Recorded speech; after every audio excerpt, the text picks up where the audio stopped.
Una mujer es brutalmente asesinada. Había llegado a rasguñar a su agresor, lo que le permitió tomar muestras de ADN. Al encontrarlo, surgió un pequeño inconveniente. El asesino había muerto antes que la víctima. ¿Cómo es eso posible?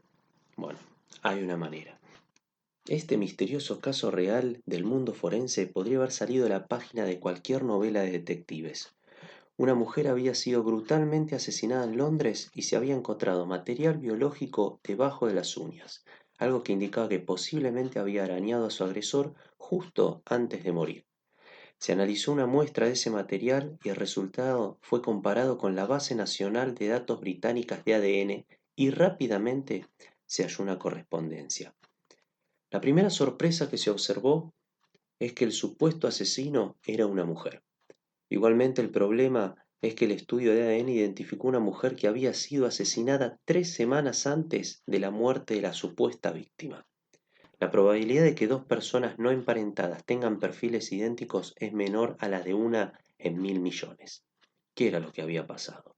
Los asesinatos habían sucedido en diferentes partes de la capital del Reino Unido y eran investigados por equipos diferentes de detectives. Lo más llamativo es que nada sugería que las dos mujeres se hubieran encontrado alguna vez.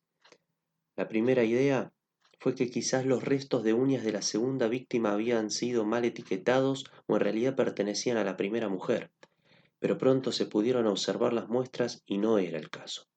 La víctima más reciente se había pintado las uñas con un distintivo motivo de piel de leopardo y los trozos recogidos tenían exactamente el mismo patrón. No había dudas de que eran las correctas. Entonces se verificaron los registros del laboratorio para ver si las muestras podrían haberse mezclado accidentalmente de alguna manera.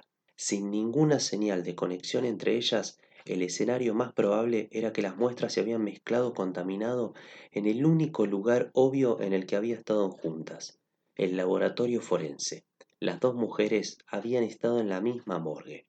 Esto también resultó infructuoso, ya que los dos conjuntos de muestras nunca habían estado fuera del depósito del laboratorio y al mismo tiempo.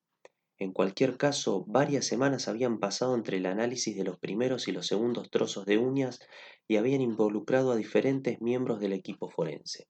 Determinado a llegar hasta el fondo del misterio, el forense decidió fijarse con más detalle cómo habían sido recolectadas las muestras y descubrió que las autopsias de los dos cuerpos habían sido realizadas en la misma morgue, aunque habían llegado allí con semanas de diferencia. Entre otros exámenes, se toman muestras de sangre y órganos para pruebas toxicológicas, se recoge y analiza el contenido del estómago y se recortan las uñas de los dedos de las manos.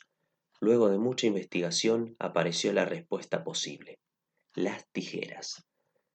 Sucedió que el cuerpo de la primera víctima había sido mantenido en refrigeración durante varias semanas mientras la policía realizaba su investigación inicial. Había sido removido del refrigerador para que el patólogo pudiera tomar muestras de uñas adicionales el día antes de que llegara a la morgue el cadáver de la segunda víctima. Al día siguiente se había usado el mismo par de tijeras para cortar las uñas de la segunda mujer. Aunque las tijeras habían sido limpiadas, era posible que hubiera sobrevivido a la limpieza suficiente del material genético como para ser transferido de las uñas de la segunda víctima y para producir un perfil de ADN en el análisis posterior. Se mandaron a analizar las tijeras de la morgue y se descubrió que no solo dos, sino tres perfiles separados de ADN estaban presentes. El misterio de la asesina póstuma se resolvió, pero quienes mataron a esas mujeres aún resta saberlo. Gracias por haber mirado este video. Nos vemos el próximo viernes. Un saludo a Kayalami, con quien compartíamos canal.